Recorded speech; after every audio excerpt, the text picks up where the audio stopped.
Hello, cheeseheads. How are you? It's nice day. Yes, Vlad is back. He has returned from Western Australia after having a fantastic time with Mr. Darren Anderton.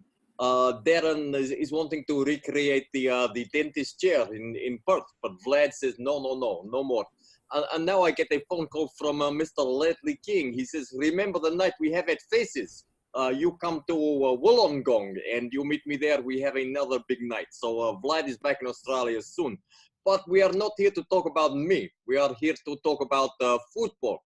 And I am joined today by many of my best friends. Mr. Lloyd Stiles is joining us from Vienna. HG, hello, how are you? I'm doing well, thank you very much, Vlad. It's lovely to hear stories about Faces, but now we've got Dortmund. That's the game. Yes, indeed. And I am surprised, Mr. Stiles, because you are on your own and I don't see pizza boxes, beer and porn behind you. What is going on? So do you want to see? All right, here, this is to prove how uncouth I really am. Over here is a shopping cart full of trash. Lovely. This is much better. This is what I like. Yeah.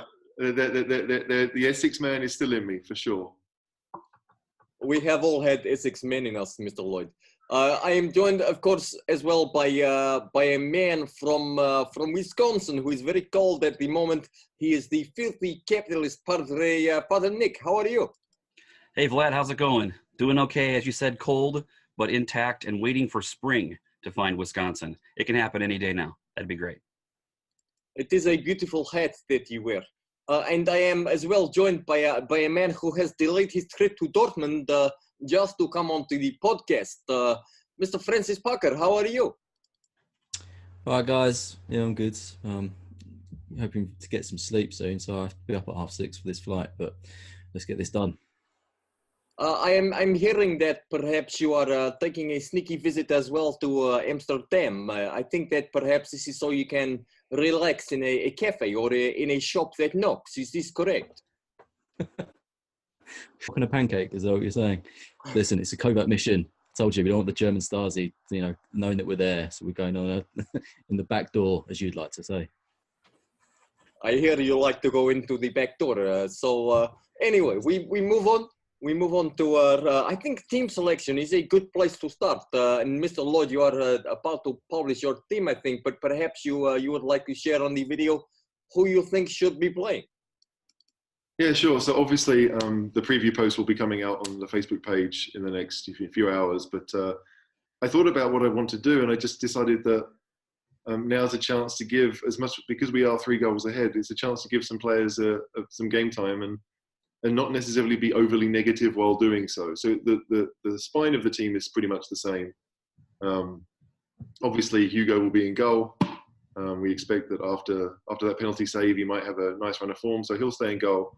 I changed both fullbacks. I know Trippier didn't make the journey, so Aurier will be right back. Ben Davies would play left back because we're not necessarily.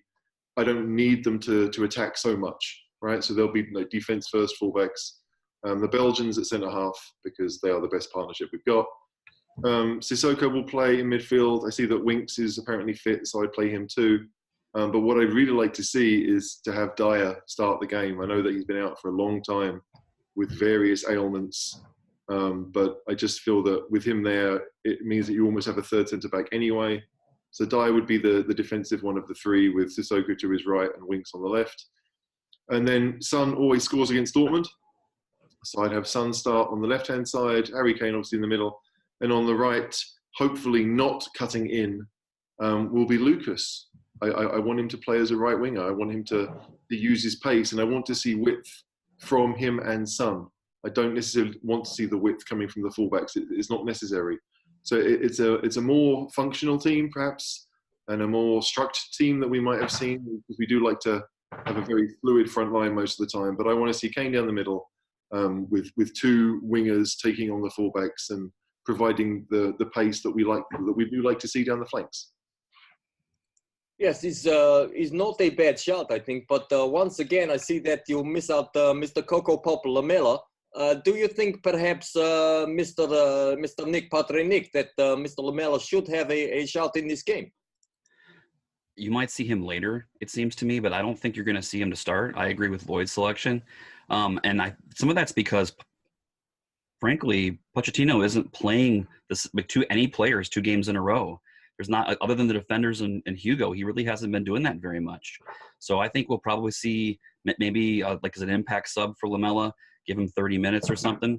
But I don't expect to see him right away. And Franco, do you see any flaws in Mr. Lloyd's team? Any big holes that need to be filled? Well, Poch did say today that he didn't think Dyer was going to start. He said he'd be on the bench, so that's an issue from the start. I'd be more inclined to play a 4-2-3-1, maybe with Wanyama, Sissoko hold him, just to kind of, and like Lloyd says, not have the fullbacks go forward, just to kind of shore up that defensive thing, and then let the forward 4 players try and create something, because we don't need to stretch ourselves for goals. Like I said to you, I want it to be a boring game of football. Obviously, I'd like us to win, but I don't really want them getting back into it and making us nervous. So that's an issue with Dyer not being out. I agree. We're much better when he's there doing that defensive role. Wanyama was taken off early at the weekend, so I imagine he's going to start. And not one of us has said Christian Eriksen. Like, I didn't talk about him. I didn't mention that I would drop him for the game. None of you guys really picked up on that either. And that probably shows a little bit as to where people see him right now. Like, I still believe Eriksen is the best passer we have and almost the only passer that we have. But I don't think we need to see him play in midfield, and I don't think I want to see him play as one of the 3 up top. So it's a chance for him to get a bit of rest, but I do think he'd start the league game in Southampton. I think it's interesting that when we listen to your team that nobody jumps up and down about Mr. Eriksen, and I think you are right that at the moment maybe he is a little tired and he's struggling. I think I want to move to something else with Mr. Franco, because you are go to the game, and it's a big exciting place to go in Dortmund. There is much talk about this yellow wall, and Vlad has seen a yellow wall before in a place called B&Q in England. Perhaps you can tell me why this is so frightening. I don't understand. Mate, the one in Dortmund's a little bit bigger than the one in B&Q. I don't know, which B&Q did you go to? If it was a mega store, it might not be. He was in Northampton, if this helps. Oh, the Northampton. It's a little bit bigger than the Northampton one. Look, the atmosphere in Dortmund's amazing, and it is. I think even they have to reduce the capacity at that end, but they just make noise throughout. It's a great experience, and they've got a really cool stadium at night. It looks great. So as soon as we made this draw, I was going to go. But it's something to behold, even if the one in Northampton sounds quite impressive. Well, it was not impressive. It was a small wall painted yellow. I thought that perhaps in Germany they have a frightening paint or something. I don't know. But we stay with Dortmund, and I know that the filthy capitalist Padre has taken some time up from making the money dollar and has done some research into how Dortmund have been playing recently. You think perhaps that at home they are a good side, Padre Nick? They have been much, much better at home than away. Last 6, they are unbeaten. Total matches, they played 3 at home and 3 away. They were unbeaten at home, and they didn't win a single game away in the league. And that includes losing to some teams and drawing teams that they maybe should have beat. So I expect them to be better at home. It doesn't mean that they're going to necessarily blow the lights out. They are absolutely being caught by Bayern at this point. They're dumping points, and Bayern is charging on them. They're currently in the lead on goal difference only after being up, I think it was like 10 or 11 points at the start of the year. So they have a lot to think about also, and they may not prioritize this game the same way if they want to prioritize their league. And do you think you agree with this, HG, that they perhaps will forget about the Champions League because they have so much to do in their domestic competition? I think it will depend on the first 45 minutes. So if it's 1-0 to Dortmund at halftime, then they might think, okay, we have a chance. I think if we score in the first 45 minutes, I think the game is over. I don't think that they're going to believe that they can get 5, or at least the 5 that they would need. So it does depend on that. I mean, that's the good thing. We are in a great position that we know that really 1 goal for us should knock all of the stuffing out of them. I don't think they'll give up quite as easily, but I think if we do score in the first 45 minutes, then the game is all but over. And Franco, you have said before that it is the hope that kills you, and you remember a game where we have been so far ahead in Europe before, and you are a teeny bit scared. Is this correct? I'm not scared. I just think you'd struggle to find a Spurs fan that was 100% positive, even at 3-0, that we were going to go through.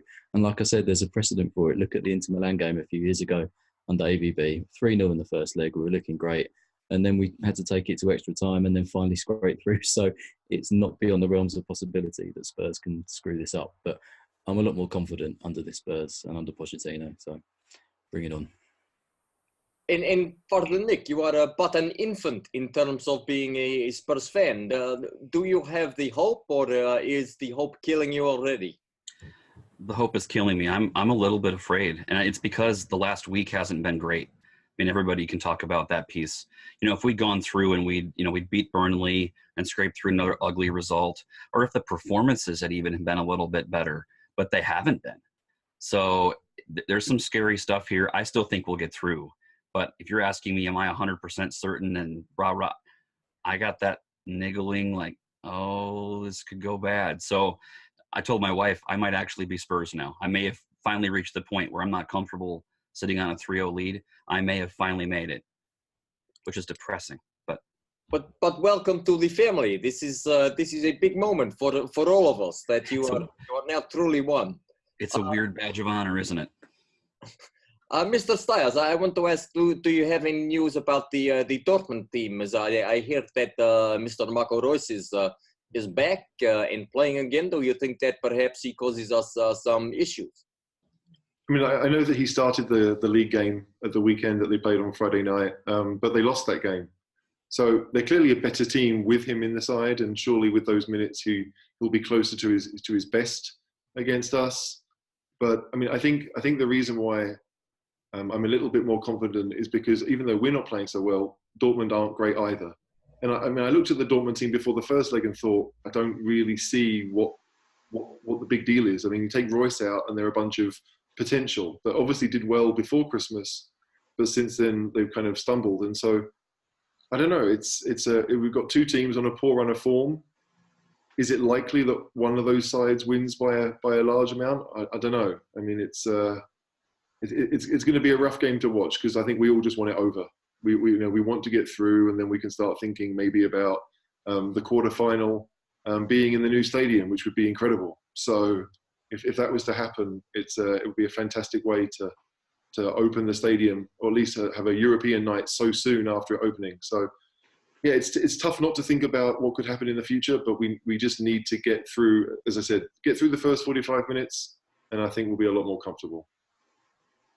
Vlad is often accused of wearing the blue tinted glasses when he's looking at Tottenham, and I don't think that perhaps our form has been as bad as people say. I think that perhaps there has been some misfortune, and one or two players have not been at their best and make mistakes. I think that if I look at the game against the Woolwich Scumbags at the weekend, that really the only problem is Davinson, Super Dave. He makes a stupid choice, and the celebrity killer has now struck again. We are very sorry that we let Aaron Ramsey score.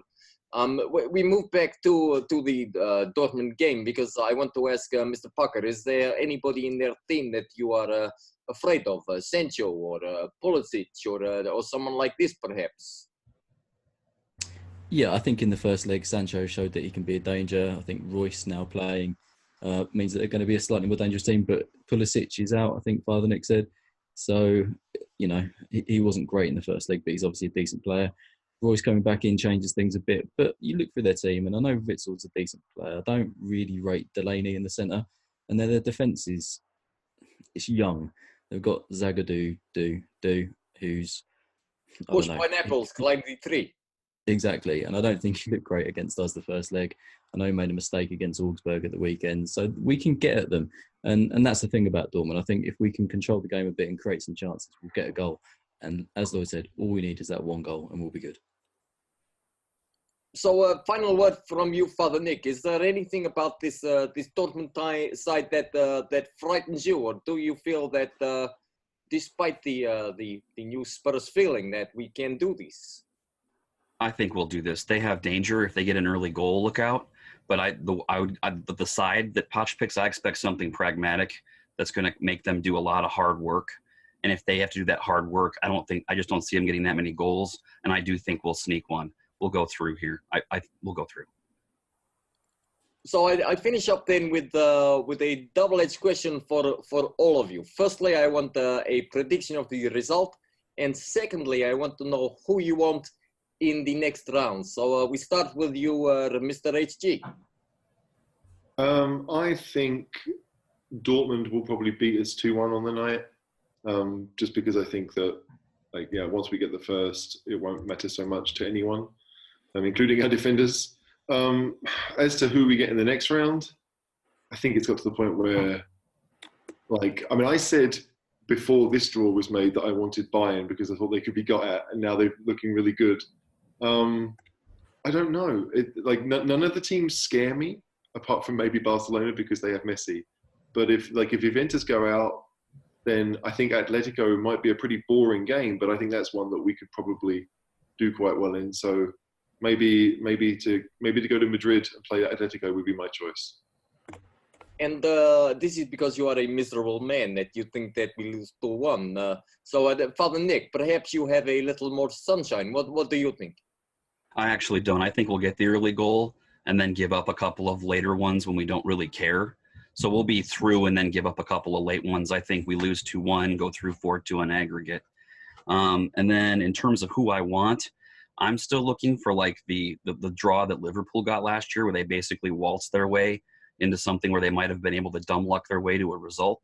I would love to see us get the winner of the Porto-Roma game, and then let everybody else beat each other up and just try to and maybe we can find a little bit better run of form, secure top, and then take a shot at it. So that's kind of where I'm at. If you keep progressing in the competition, you're going to have to beat some giants at some point. So we've already gotten our Barca treatment. I would prefer to hold off on some of the bigger sides. Atletico would be okay too. So once again, abject misery from the United States. Perhaps if we go to England, we get some joy from Mr. General Francis Packer. Make me happy. I always want to make you happy, Vlad. I think I'm not going to make you fully happy. I think it'll be a 1-1 draw. I think we'll get a goal. I think they'll probably get a goal. That's a bit better than losing, isn't it? I think I would like, similar to Father Nick, I think I'd like Porto just because it's, I've not been, and it's probably a decent away day. Don't want to go to Roma because you'll just get stabbed in the arse. And been to Barcelona recently and Madrid. So yeah, Porto sounds good. And it'll probably be the easiest tie when you look at them all. I think perhaps it's not the first time you have been stabbed in the arse, Mr. Packer, but I think I agree that the winner of Roma and Porto would be a nice place to go. And Vlad thinks that we will win in Dortmund also 3-0, and this makes 6-0 on aggregate. And Vlad is very happy with this because this is Vlad's score, 6-0 always. I want to say big thank you to everybody joining us in the cheese room. I want to ask Mr. Stiles, you have anyone you want to shout out to before we leave today? I'd probably like to say hello to my mum, who's moving up north to Yorkshire tomorrow. That's Indeed, and I think it's very nice of you to have bought for your mum a flat cap and a whippet for her journey up north. Father Nick, anyone that you want to shout out to before we leave? Yeah, the Madison, Wisconsin and Milwaukee, Wisconsin Spurs supporter groups. I've been meaning to get out there this winter, and between the illnesses hitting the place and the snow, I really haven't had a chance to get out. So I'm coming for y'all. Looking forward to meeting y'all and cheering for some victories. Fantastic, thank you. And Mr. Franco, before you leave for the plane, anyone you want to say a big hello to? So no, I'm good. Carry on. What about you, Vlad? Is there anyone you want to say hello to? I want to say hello to Mr. Shaggy, Terran Anderton. He is a very nice man. I enjoyed very much my time again with him, and also to Ledley King, who has now said, Vlad, I am only coming to Australia if I can meet you, so you need to come as well. And perhaps Mr. Jolly, who very soon will join us again in the cheese room. And we hope that everybody who joins us here today has enjoyed our chat and their banter, and come back and see us again soon. Thank you for watching.